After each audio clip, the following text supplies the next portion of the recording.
Hello नमस्कार दोस्तों, मैं हूं संजीव कुमार और आप देख रहे हैं bright future academy by Sanjeev Kumar.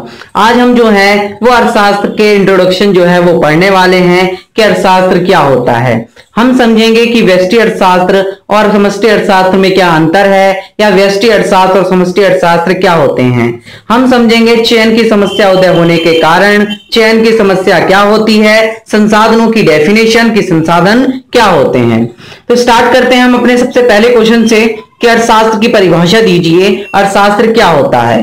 तो अर्थशास्त्र एक ऐसा विषय है, यानी कि एक सब्जेक्ट, ऐसा सब्जेक्ट है जिसमें हमें अध्ययन करना पड़ता है कि हम अपने देश में मौजूद जितने भी सीमित संसाधन हैं उनका उपयोग करके उपभोक्ता को कैसे अधिकतम संतुष्टि, उत्पादक को कैसे अधिकतम लाभ तथा सरकार कैसे अधिकतम जन कल्याण जो है वो प्राप्त कर सकती है सीमित संसाधनों को उपयोग करके। इसकी दूसरी डेफिनेशन हम ले सकते हैं, यह एक ऐसा विषय है जिसमें दुर्लभ या सीमित संसाधनों से अत्यधिक आर्थिक जन कल्याण प्राप्त करने की क्या की जाती है, कोशिश की जाती है कि हमारे पास जो सीमित संसाधन है उनसे हम अधिक से अधिक लोगों का जन कल्याण जो है या आर्थिक कल्याण जो है वो कैसे प्राप्त कर सकें। इसमें दूसरा क्वेश्चन जो है वो मैंने दिया है, व्यष्टि अर्थशास्त्र की परिभाषा दीजिए या व्यष्टि अर्थशास्त्र क्या होता है। हम कह सकते हैं अर्थशास्त्र का वह भाग जिसमें व्यक्तिगत या एक समूह की आर्थिक समस्याओं का अध्ययन किया जाता है उसे व्यष्टि अर्थशास्त्र कहते हैं। यानी कि माइक्रो इकोनॉमिक्स वो इकोनॉमिक्स होता है जिसमें हम जो है वो व्यक्तिगत यानी कि किसी भी एक व्यक्ति या किसी भी एक समूह की आर्थिक समस्याओं का अध्ययन करते हैं तो उसे हम माइक्रो इकोनॉमिक्स या समष्टि अर्थ या व्यष्टि अर्थशास्त्र जो है वो कहते हैं। उदाहरण के लिए एक व्यक्ति फर्म की समस्या का अध्ययन हम व्यष्टि अर्थशास्त्र के अंतर्गत करेंगे और दूसरा उदाहरण जो है वो एक वस्तु की कीमत का निर्धारण, यानी कि एक वस्तु की कीमत का निर्धारण भी व्यष्टि अर्थशास्त्र के अंतर्गत जो है वो किया जाएगा। प्रश्न तीसरा इसमें है, समष्टि अर्थशास्त्र की परिभाषा दीजिए या समष्टि अर्थशास्त्र क्या होता है। समष्टि अर्थशास्त्र यानी कि अर्थशास्त्र का वह भाग है जिसमें संपूर्ण अर्थव्यवस्था से संबंधित आर्थिक समस्याओं का अध्ययन जो है वो किया जाता है, यानी कि पूरे एक देश की आर्थिक समस्याओं का अध्ययन जो है वो समष्टि अर्थशास्त्र में किया जाएगा। उदाहरण के लिए संपूर्ण अर्थव्यवस्था की आर्थिक समस्या का अध्ययन करेंगे। संपूर्ण अर्थव्यवस्था का मतलब है पूरे एक देश की अर्थव्यवस्था का।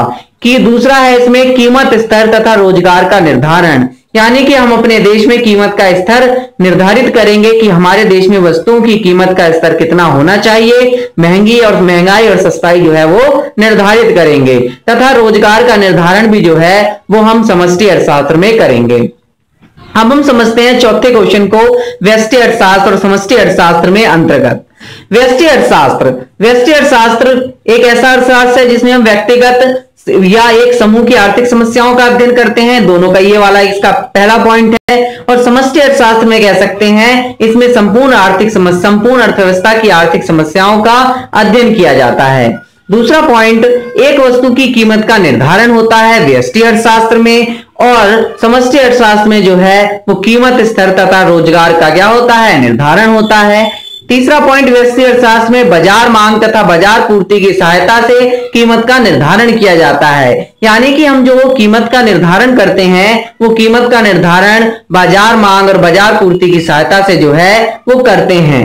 और समष्टि अर्थशास्त्र में कुल मांग और कुल पूर्ति की सहायता से साम्य तथा संतुलन का निर्धारण किया जाता है कि हमारे देश में जो है कितनी मांग की जाती है और उसके मुकाबले हम कितनी वस्तुओं की पूर्ति जो है वो करते हैं, जिससे हमारे देश में जो है साम्य और संतुलन की स्थिति पैदा होती है।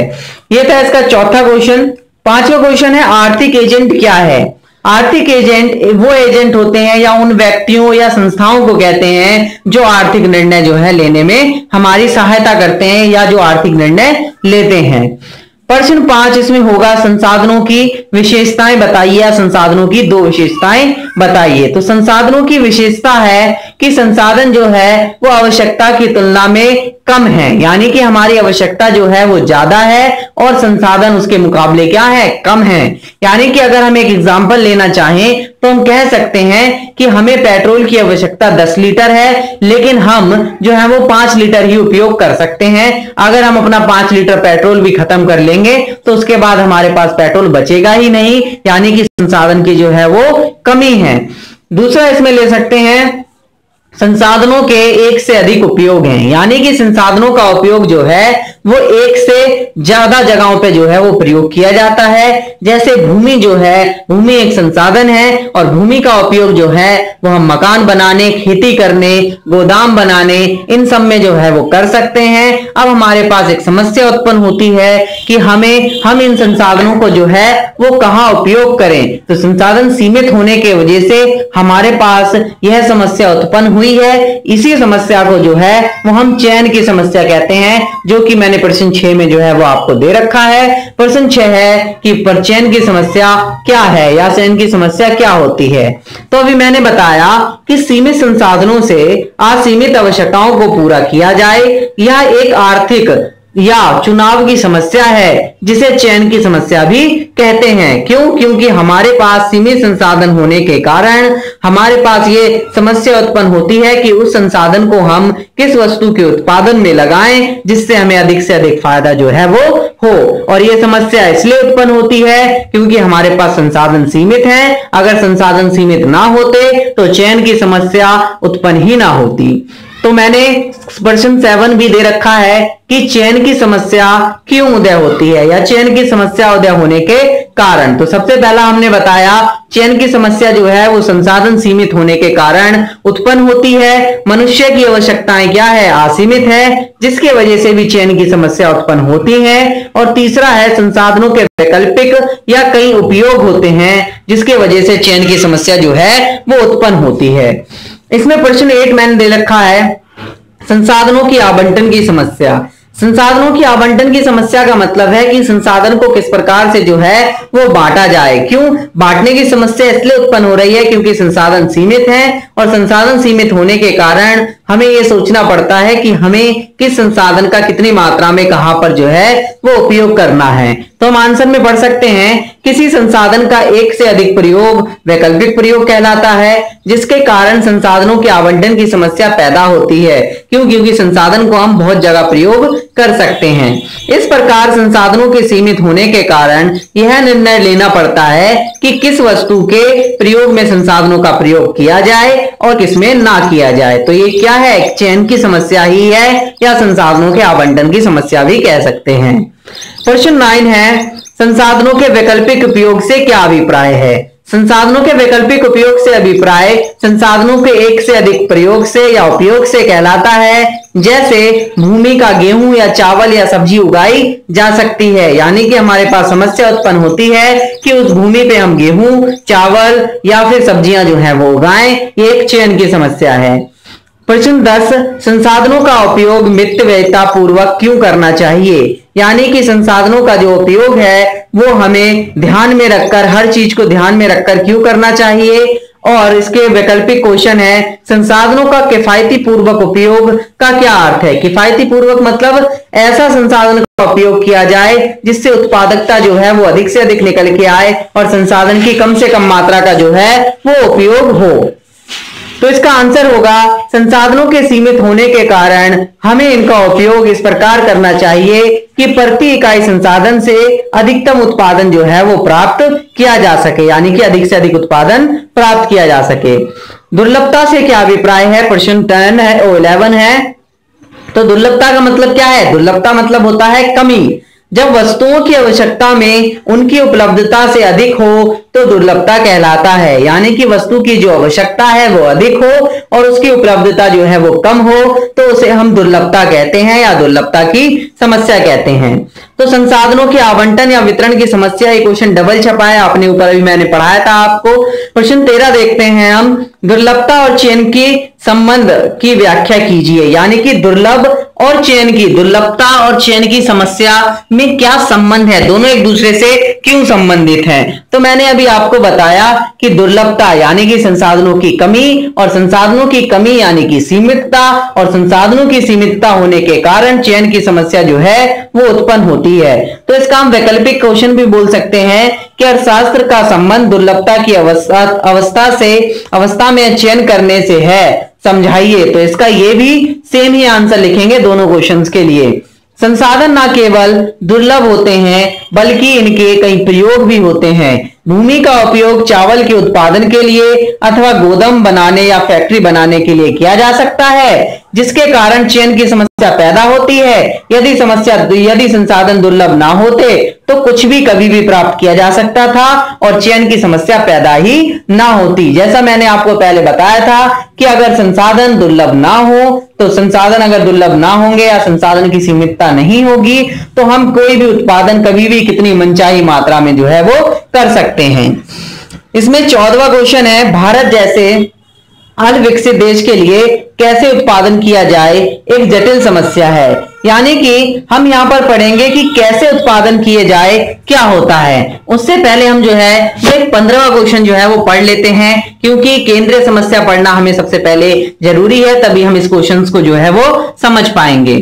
केंद्रीय समस्या से क्या अभिप्राय है? एक ऐसी आर्थिक समस्या जो हर देश में पाई जाती है और जिनका सामना हर अर्थव्यवस्था को करना पड़ता है और जिनका समाधान प्रत्येक देश को ढूंढना पड़ता है, केंद्रीय समस्या कहलाती है। और इनके उत्पन्न होने के निम्न कारण हैं। चयन की समस्या को ही केंद्रीय समस्या कहते हैं। इसके लिए आपकी डेफिनेशन वो भी लिख सकते हो और ये जो मैंने दी है ये वाली भी लिख सकते हैं।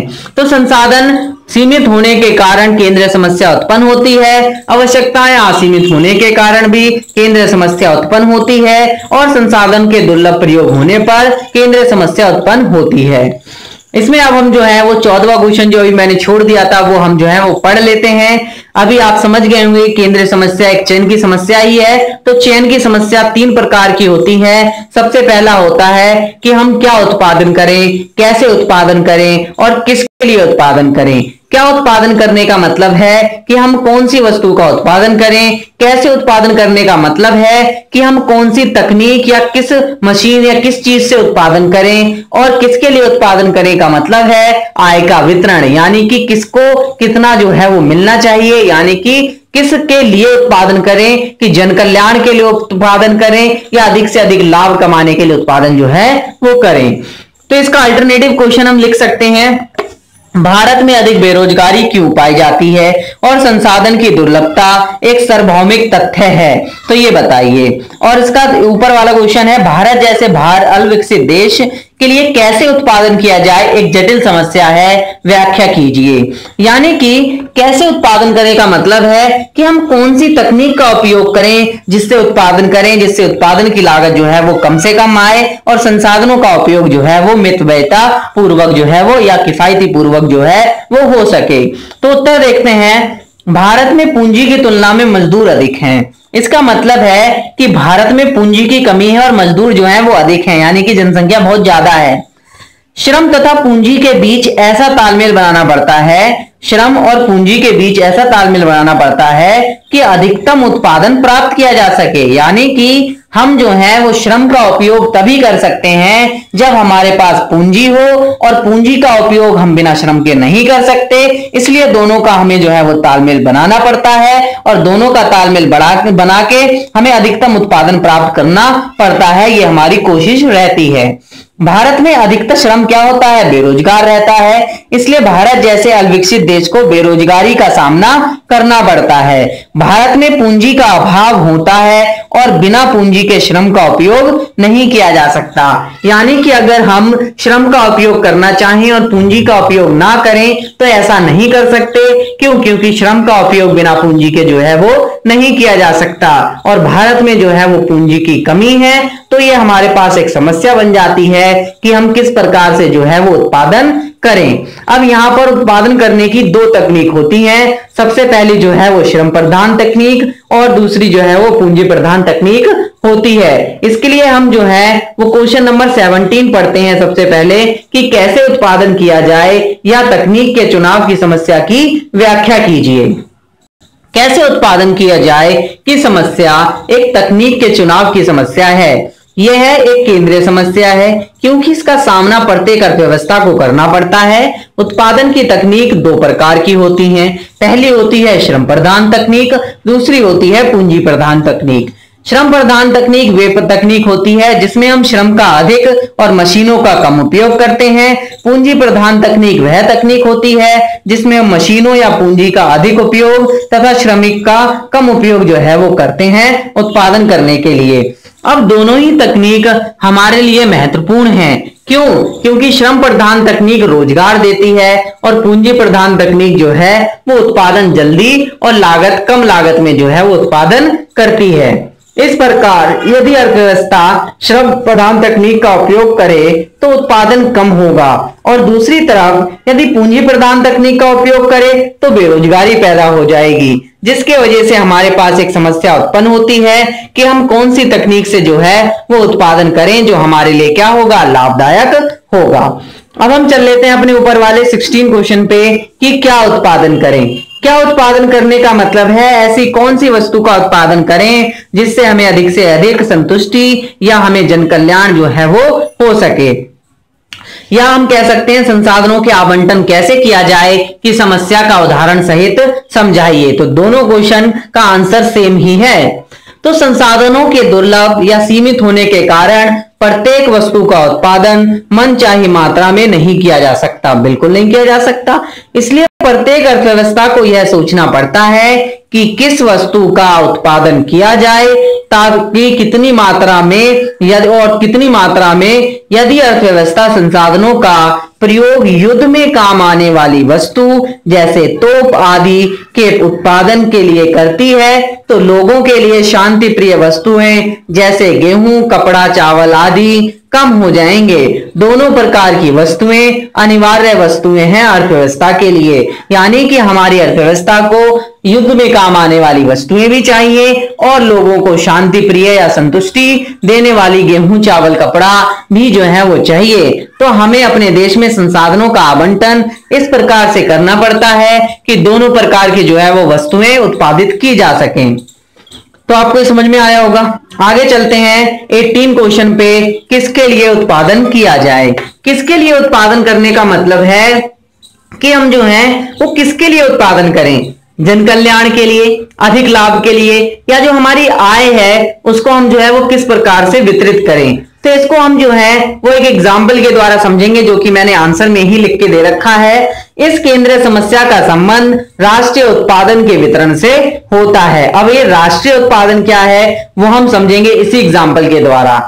क्योंकि अर्थव्यवस्था में जब कोई उत्पादन किया जाता है तो उसे उत्पादन के चारों साधन, यानी कि उत्पादन करते वक्त जो साधन लगे हैं भूमि, श्रम, पूंजी तथा उद्यमी की सेवा के सहयोग से किया जाता है। यानी कि अगर कोई भी हमारे देश में उत्पादन होता है या उत्पादन प्राप्त होता है तो उन चारों को मिलाकर, चारों साधनों को मिलाकर किया जाता है, बिना इनके जो है वो उत्पादन नहीं किया जा सकता, जिससे राष्ट्रीय आय कहते हैं, जिसे हम क्या कहते हैं, राष्ट्रीय आय कहते हैं। इसे ही हम राष्ट्रीय उत्पादन जो है वो कहते हैं। इस उत्पादन में श्रम को कितना मजदूरी, पूंजी को कितना ब्याज, भूमि को कितना किराया और उद्यमी को कितना लाभ प्राप्त हो, इन चारों साधनों की सेवा के भुगतान के संबंध में जो चयन करना पड़ता है को किसको कितना दें, यह अर्थव्यवस्था की केंद्रीय समस्या बन जाती है। अगर आपको ना समझ में आया हो तो मैं आपको एक एग्जांपल और दे देता हूं, उससे आपको बिल्कुल समझ में आ जाएगा। मान लो एक छोटे वर्ग का किसान है, वो जो है वो क्या करना चाहता है, खेती करना चाहता है, लेकिन उसके पास जो है वो जमीन नहीं है। तो वो क्या करता है, जमींदार या उद्यमपति जो होता है उससे भूमि जो है वो किराए पर लेता है खेती करने के लिए, और भूमि जो है किराए पर खेती करने के लिए लेता है और उस पर खेती करता है। और खेती करने के लिए सबसे पहले उसको बीज चाहिए होंगे, खाद चाहिए होगी, कुछ पैसा जो है वो खर्च करना पड़ेगा। वो पैसा भी अगर उसके पास नहीं है तो उस पैसे की व्यवस्था करने के लिए वो बैंक के पास जाता है और बैंक से जो है वो लोन लेकर आता है। मान लो बैंक से जो है वो 1 लाख रुपए का लोन जो है वो लेकर आता है और उससे जितनी भी उसकी आवश्यक वस्तुएं हैं उनको खरीदता है। खरीदने के बाद अब उसको जो है ट्रैक्टर यानी कि मजदूरी देनी पड़ेगी, एक तरीके से ट्रैक्टर वाले को कुछ पैसे देने पड़ेंगे अपने खेत को जोतने के लिए, तो वो कुछ पैसे उसको देगा। इसके बाद फसल खड़ी हो जाएगी, संसाधनों की आवश्यकता पड़ेगी, तो संसाधन जैसे पानी की आवश्यकता पड़ेगी जो आजकल नहरों से हम जो है दे सकते हैं, ट्यूबवेल या क्यूए से भी दे सकते हैं, तो वो भी उसमें वो खर्च करेगा।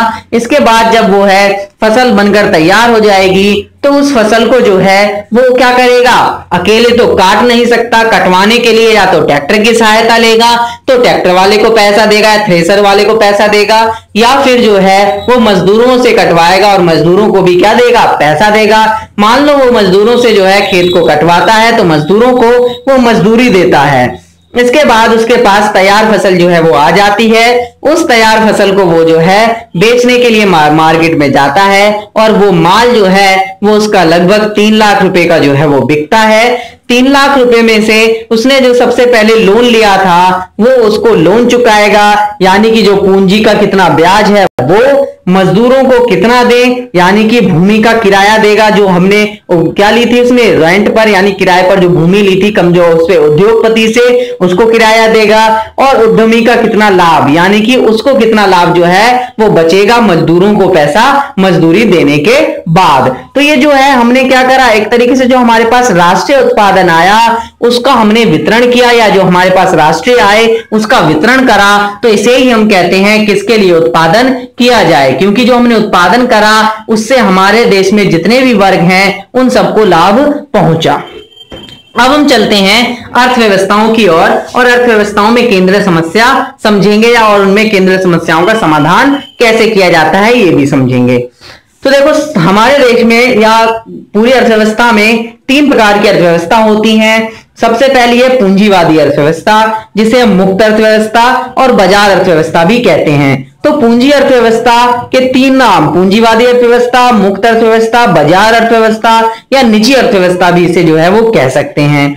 इसके बाद दूसरा आता है समाजवादी अर्थव्यवस्था, नियोजित अर्थव्यवस्था, यानी कि समाजवादी अर्थव्यवस्था या सार्वजनिक अर्थव्यवस्था, नियोजित अर्थव्यवस्था दोनों एक ही हैं, अभी समझाऊंगा ये होते क्या हैं। और तीसरी अर्थव्यवस्था जो है वो हमारे देश में मिश्रित अर्थव्यवस्था जो है वो होती है।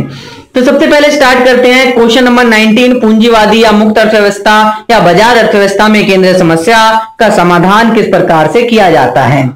इस अर्थव्यवस्था में उत्पादन के सभी साधनों का ये मिसप्रिंट है, सभी लिखा हुआ है, सभी साधनों पर निजी अधिकार होता है। सभी संसाधनों की केंद्रीय समस्याओं का समाधान लाभ को ध्यान में रखकर मांग पर किया जाता है, मांग के आधार पर किया जाता है। यानी कि पूंजीवादी अर्थव्यवस्था में संसाधनों का सभी अधिकार निजी हाथों में होता है, यानी जितनी भी निजी कंपनियां हैं उनके हाथों में। तो निजी कंपनियां जो हैं वो अधिक से अधिक लाभ कमाने के लिए ऐसी वस्तुओं का उत्पादन करते हैं जिससे मांग जिसकी अधिक है और जिससे उन्हें अधिक से अधिक प्रॉफिट पहुंचे। तो इस तरीके से समाधान किया जाता है। और अगर सामाजिक या नियोजित अर्थव्यवस्था है तो उसमें इस अर्थव्यवस्था में उत्पादन के सभी संसाधनों का अधिकार सरकार के पास होता है। इसलिए सरकार जो है वो जन कल्याण को ध्यान में रखकर वस्तुओं का उत्पादन करती है या एक योजनाबद्ध तरीके से जो है वो वस्तुओं का उत्पादन करती है। क्यों? क्योंकि सरकार जो है वो जन कल्याण या जनहित में जो है वो बनाई जाती है।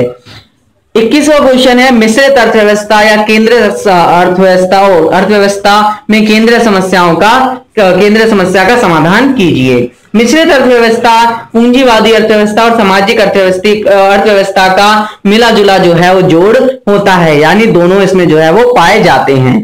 तो इस अर्थव्यवस्था में उत्पादन के सभी संसाधन निजी और सरकारी दोनों हाथों में होते हैं। तो सरकार दोनों में अधिकार होते हैं। इससे कुछ केंद्रीय समस्याओं का समाधान लाभ तथा कुछ केंद्रीय समस्याओं का समाधान आर्थिक जन कल्याण को ध्यान में रखकर जो है वो किया जाता है। इसके बाद 22वां क्वेश्चन है उत्पादन संभावना वक्र, जिसके लिए मैंने एक अलग से वीडियो बना रखी है। आप उत्पादन संभावना वक्र की अलग से वीडियो देख सकते हैं, आपको मैं डिस्क्रिप्शन में लिंक दे दूंगा और ऊपर कार्ड्स भी मिल जाएगी आपको और एंड स्क्रीन में भी मिल जाएगी। तो इस क्वेश्चन की सिर्फ मैं आपको मान्यताएं पढ़ा देता हूं, इसका डायग्राम वगैरह मैंने इस वीडियो में अच्छे तरीके से आपको समझा रखा है। तो मान्यताएं हैं अर्थव्यवस्था में केवल 2 वस्तुओं का उत्पादन होगा, दूसरा तकनीक स्थिर रखेंगे, सभी सीमित संसाधनों का पूर्ण उपयोग किया जाएगा, सभी इच्छुक कर्मचारियों को काम दिया जाएगा। ये भी मैंने उस वीडियो में जो है वो बता रखा है। परिभाषा है 2 वस्तुओं के उत्पादन से संबंधित उन संयोगों को प्रस्तुत करने वाला वक्र उत्पादन संभावना वक्र कहलाता है, जिन्हें एक अर्थव्यवस्था अपने सीमित संसाधन और स्थिर तकनीक के द्वारा सहयोग से प्राप्त जो है वो कर सकती है। अब समझते हैं हम अवसर लागत क्या है, अवसर लागत क्या होती है, क्योंकि मैंने पीपीसी की पूरी डिस्क्रिप्शन पूरी डिटेल्स में जो है वो अपनी पिछली वीडियोस में जो है वो बता रखा है। तो मैंने पीपीसी के लिए 2 वीडियो या 3 वीडियो जो है वो बना चुका हूं, आप देख सकते हैं। तीनों वीडियो की लिंक जो है मैं आपको डिस्क्रिप्शन में दे दूंगा। अवसर लागत से क्या अभिप्राय है? अवसर लागत का मतलब है कि एक संसाधन की उसके अगले अच्छे वैकल्पिक प्रयोग से है। यानी कि इसे मैं एक एग्जाम्पल के द्वारा, उदाहरण के द्वारा समझ सकते हैं कि एक किसान पहले नीचे की खेती करता था और 4,000 रुपए कमाता था। अब वर्तमान में वह गेहूं की खेती करता है और 3,000 रुपए कमा रहा है। इस प्रकार 3,000 रुपए प्राप्त करने के लिए उसने 4,000 रुपए का त्याग करना पड़ रहा है, इसलिए 4,000 रुपए गेहूं की अवसर लागत कहलाएगी। इसे मैं आपको एक एग्जाम्पल के द्वारा और समझा सकता हूं, जिससे आप और अच्छे से समझ जाएंगे। जैसे मान लो एक व्यक्ति है, वो जो है वो जॉब करता है। मान लो वो जो है 20,000 रुपए की जॉब करता है। अब वो उस 20,000 रुपए की जॉब से संतुष्ट नहीं है, या फिर उसका एक दोस्त है, वो कहता है कि मैं तुझे जो है वो क्या करूंगा, 20 से ज्यादा की जॉब यानी कि लगभग 25,000 की जॉब जो है वो दिला सकता हूं। बस तुझे क्या करना पड़ेगा, इस जॉब को छोड़कर उस वाली जॉब को जो है पकड़ना पड़ेगा। जाहिर सी बात है कि अगर तुम 25,000 की जॉब करनी है तो इसको छोड़ना ही छोड़ना पड़ेगा। तो अगर वो व्यक्ति उस 25,000 रुपए की जॉब को करने के लिए जाता है तो 25,000 रुपए उसके पास आएंगे। अब पहले कितने आते थे, 20,000 रुपए आते थे। तो उसने 25,000 को पाने के लिए 20,000 को छोड़ दिया कि नहीं छोड़ दिया? तो 20,000 जो छोड़ा वो अवसर लागत जो है वो कहलाएगी। यानी कि जो नया अवसर आया उसको प्राप्त करने के लिए जितना हमने लागत लगाई, कितनी लागत लगाई, 20,000 रुपए लगाई, वो हमारी क्या है, अवसर लागत जो है वो है। रूपांतरण की सीमांत दर या सीमांत अवसर लागत क्या होती है? अभी हमने अवसर लागत समझी, तो अवसर लागत का ही सेम ये है। यानी कि हम कह सकते हैं कि जितना हमने त्याग करा, जितना हमने लॉस करा, उसको अगर हम गेन से डिवाइड करें तो सीमांत अवसर लागत आ जाएगी। इसका मतलब है मैंने 20,000 का लॉस किया और 25,000 को गेन किया, दोनों को डिवाइड करें तो जो आंसर आएगा वो सीमांत अवसर लागत जो है वो होगी। इसकी डेफिनेशन इस प्रकार से होगी, यह वह दर है जिस पर एक वस्तु की अतिरिक्त इकाई के लिए दूसरी वस्तु के कितने उत्पादन की हानि करनी पड़ती है। यानी कि एक अच्छे उत्पादन को पाने के लिए हमने दूसरी वस्तु का कितनी हानि की है, वो जो है उसके बीच का अनुपात जो है वो सीमांत अवसर लागत होती है। और सीमांत अवसर लागत ही उत्पादन संभावना वक्र का ढलान बताती है या दर्शाती है। अब बताइए उत्पादन संभावना वक्र का ढलान क्या दर्शाता है? अभी मैंने बताया उत्पादन संभावना वक्र का ढलान सीमांत अवसर लागत को दर्शाता है। बताइए उत्पादन संभावना वक्र नतोदर क्यों होता है? अब ये नतोदर होने का कारण भी मैंने पिछली वीडियो में जो है वो बता रखा है, मैं आपको यहां पर दोबारा से जो है वो बता देता हूं। सीमांत अवसर लागत में वृद्धि के कारण उत्पादन संभावना वक्र नतोदर होता है। यानी कि जब हम सीमांत अवसर लागत निकालते हैं तो उसमें जो है वो क्या होता है, बढ़ती हुई दर आती है।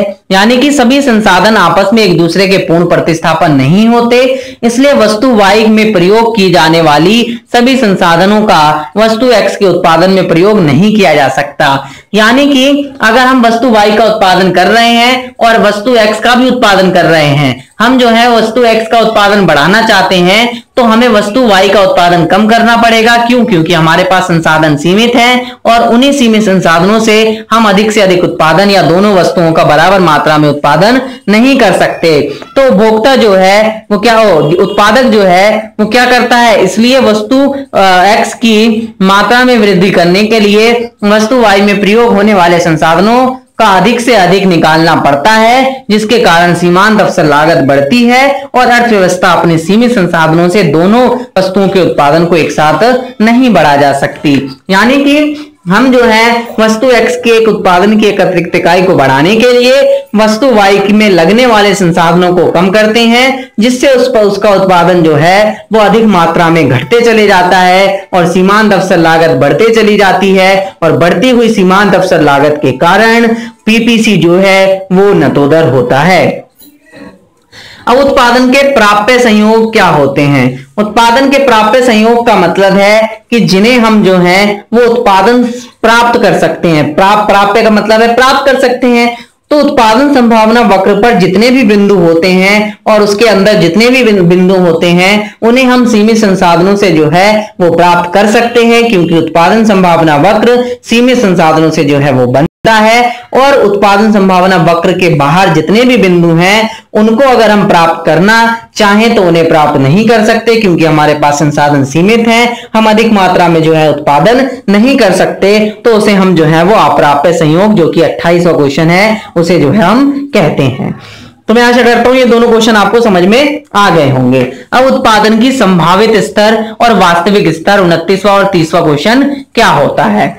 तो उत्पादन का संभावित स्तर का मतलब है जो हम संभावना करते हैं कि हम अपने संसाधनों का पूर्ण उपयोग करके कितना उत्पादन कर सकते हैं, और वास्तविक होता है कि हम अपने संसाधनों का उपयोग कर चुके हैं और वास्तव में हमारे पास कितना उत्पादन आया है, उसे उत्पादन का वास्तविक स्तर कहते हैं।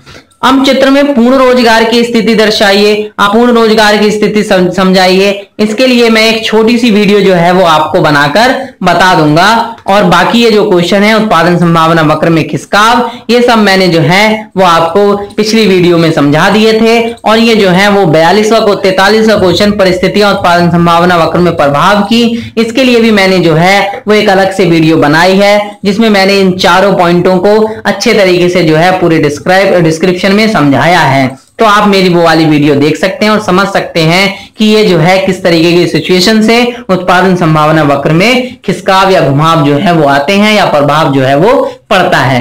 अगर आपको ये वीडियो जो है वो अच्छी लगे तो कमेंट कीजिए, लाइक कीजिए और इस वीडियो को अपने फ्रेंड सर्कल में शेयर कीजिए और चैनल को सब्सक्राइब करना ना भूलें।